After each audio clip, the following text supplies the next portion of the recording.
Today we'll talk about how can you select autoplay videos on your GC app. We're going to figure out the solution or know how you can do that on your app. So you just follow these ways, then it's going to work with you. All you have to do, you just go down here, you click here on profile down here, just click on it.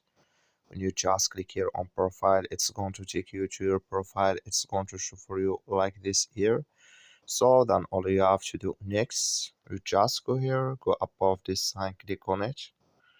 So then it's going to take you to next step here. It's going to show for you like this.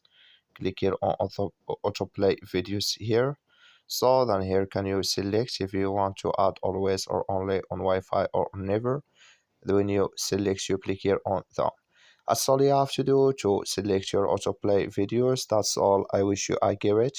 So thank you for your watching. Don't forget to support us by liking, subscribe.